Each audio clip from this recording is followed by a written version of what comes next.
Well, good afternoon, everybody. It's the Bruce City Rider. Welcome to my channel. Today we're going to do a little summary of the Sturgis stats and also clear something up.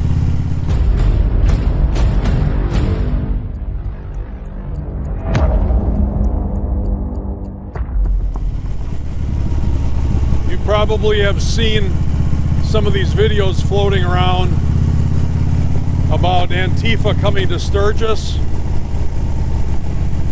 Well, don't believe it. It didn't happen. I don't know if they're just mistaken or if it's clickbait, but whatever it is, it sure worked, because I saw one video had over 3 million views. So as it turns out, all that it was 6 local yokels from Rapid City, not affiliated with Antifa or BLM or anything like that. Just a couple or just a few people that were interested in protesting anything and everything. It's kind of like, what do you got? The Sturgis police were expecting them. The citizens had tipped them off that these guys and gals were coming at about 4 o'clock on whatever day that was of the rally. It was towards the end. That might have been Saturday. And they met them there and kind of went over what they could do and what they couldn't do.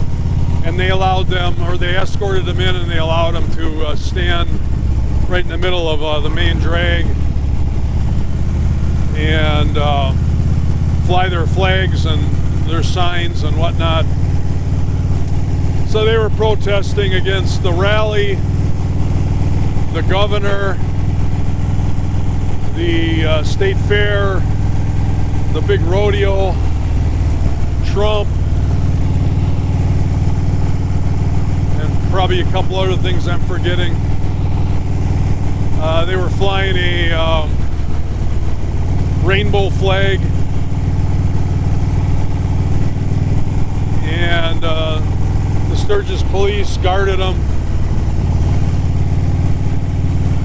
from the rally goers, who basically just congregated on the sidewalks and kind of watched the show.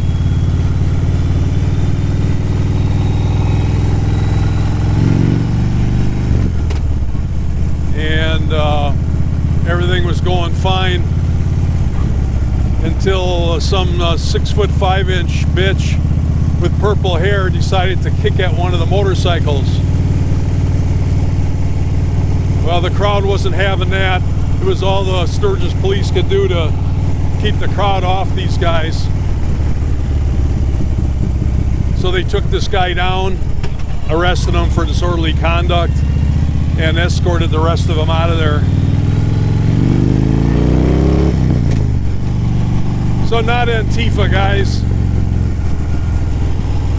And secondly, the preliminary Sturgis stats came out, and I guess I got to toot my own horn a little bit here, right? Because nobody else is going to do it.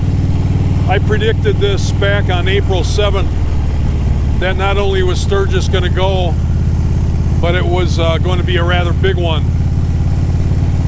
And I talked about it again in June, even before the date of the final up or down vote by the Sturgis City Council. So because of the international travel being restricted, and I guess nobody from Canada being able to come down, the numbers are going to be down a little bit, but not much. The rally's been averaging in the mid to upper 400,000 range. It peaked in 2015 for the 75th. It had anywhere from upper 700,000s to a million, depending on what count you want to believe. So the preliminary stat, attendance stat for the 80th anniversary, taken after day 7. So in other words, from Friday, which is opening day of the rally, through Thursday, Tuesday, it was about 365,000. And that number's just going to go up. So I believe it's going to be up over 400,000. That's a good size rally, guys. And not only that,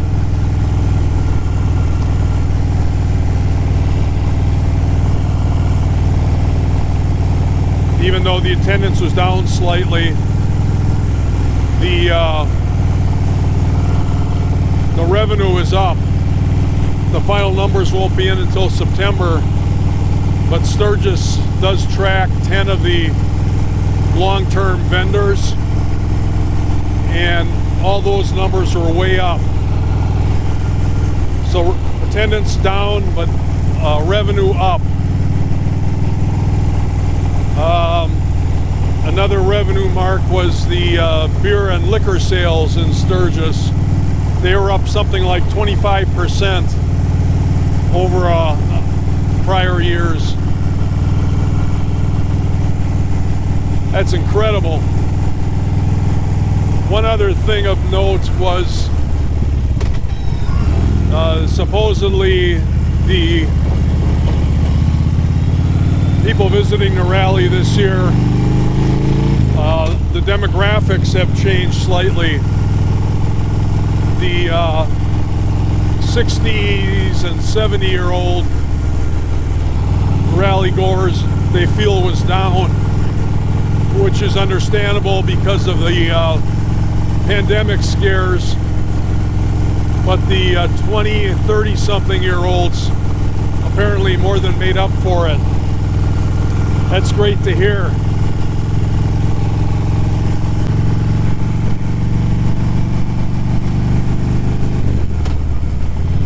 So if you're like me and weren't able to go to Sturgis this year, I spent quite a bit of time watching the live webcams on Sturgis Rally Daily. And I could tell just by watching the webcams that the attendance was outstanding this year. Every day from say 10 a.m. through about 11 at night, the streets were packed, bikes were packed all over Main Street.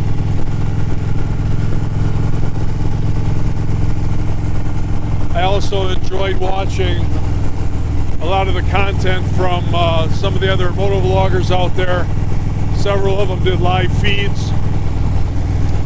And then there's this one dude, I don't know who he is, but he did 1 or 2 Sturgis walks every day. Usually one during the day and sometimes one at night, where he wouldn't even talk. He would just introduce his video and then just start walking and showing the bikes and the people. I rather enjoyed that. I think he's the one that happened to be there when those when that one big protester got arrested, and man, he got millions of views on that thing. So most of the lives I thought came off pretty well. Some of the quality on, or I should say the quality on a few of them was pretty sketchy. Not sure why, but it was still watchable. So I should touch on how they actually calculate the attendance. The two main ways are they weigh the garbage, believe it or not. They haul the garbage up to Belfouche, I believe it is, and they weigh it. So they have a weight for the first 7 days of the rally, and it was only about 3.5% lower than last year. Last year, I think the attendance was 490,000. And then the other way is DOT counts vehicles.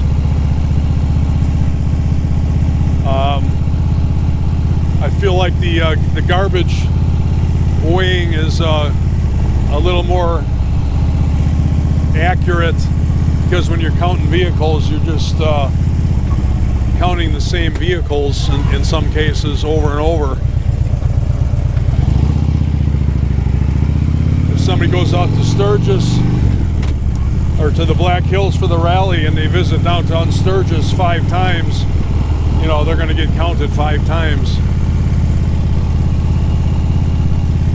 Whereas I think they got a good handle on the weight of the garbage and what that corresponds to as far as attendance.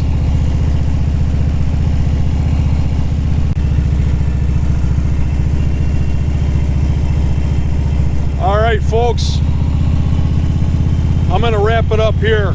I would surely appreciate if you give me a thumbs up, and if you're not already a subscriber, please give me a sub.